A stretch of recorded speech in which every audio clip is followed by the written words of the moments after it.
Hello and welcome back for day number 20 of the Crafty Advent Calendar. Let's find door number 20. And here it is up at the top of the calendar. Ooh, this looks like a big door. Let's see what we have here. Ooh, another stencil. I loved the first stencil, all of those cute polka dots. Let's take this out of the bag and get a better look at what we're dealing with here today. Ooh, another layering stencil. Okay, let me grab a piece of cardstock so we can see this clearly. Okay, so that looks like the stems, and then the leaves, and then these are the flowers. So this is going to be fun to play with. I love layering stencils. So I decided to pull out some colored cardstock. This is kind of a dusty rose pink. This used to be in the Spellbinders shop, but they discontinued it. And I'm going to use some Distress Oxide inks over these stencils because they sit on top of the paper. And so my images that I'm stenciling on will be nice and bright. I'm using some Mowed Lawn ink first, and I'm trying to put it on nice and dark. I have a piece of mint tape at the bottom so that I know where to put my stencil each time. Then I have a lighter green. This one's called Shabby Shutters for the greenery, for the leaves. And again, I'm just putting it on as thickly as I can. The stencil's kind of delicate, so I'm being careful with the leaves. They have these long veins in the middle, and I don't want to accidentally pull those back.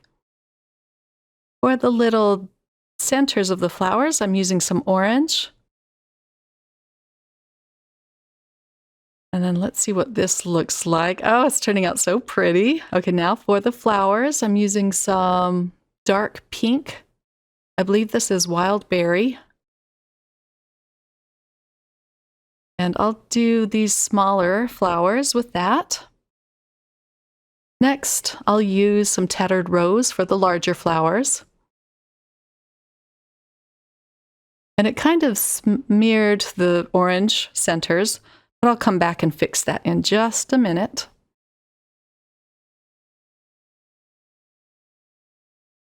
And then I'll use some yellow for the center flowers.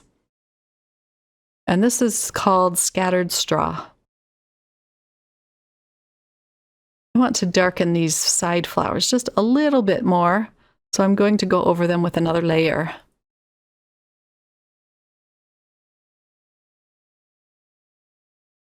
Now let's redo the centers to these flowers, and I'm coming in with a orangey red color this time. This is called Ripe Persimmon.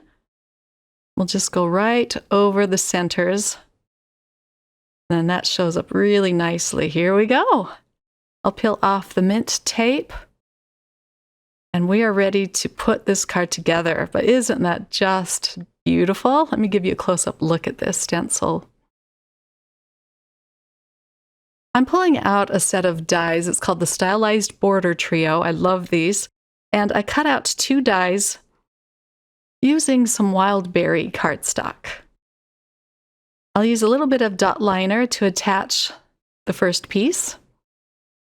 This is going to go at the bottom of the card. I'll put down a good amount of dot liner and line it up to the corners. And that provides such a cute border underneath the flowers. Now this piece, I'm going to add some liquid glue behind, just some little dots. But before I attach this to the panel, I want to use a piece of scrap paper just to dab off some of that glue. There we go. And I'll just line that up to the edge piece. My sentiment comes from last month's Clear Stampin' Die of the Month, and it is called Diamond and Arch Motif. I loved the sentiments from this set because they come with dies to cut them out, and the font is really pretty, just very unique looking. So I'll stamp out the sentiment that says, Sending Love, and I'm going to just pull out an acrylic block to stamp this out, and some VersaFine Onyx Black ink.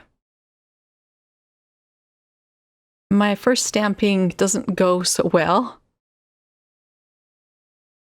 So I'm going to actually flip this card or this piece of cardstock over and redo it. And then I'll use the coordinating die to cut this out. And it's just a small sentiment, but it's going to be perfect for the top of this card.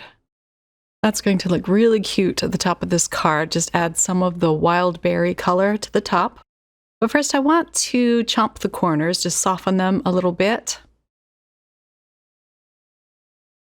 And of course I'll chomp the corners of the card base. And now I can go ahead and attach the sentiment. I'll add some glue behind this and just glue it down flat. And before I attach it, I'm going to dab off the excess glue again onto the piece of scrap paper. It's such a small sentiment that I don't want any of the glue oozing out.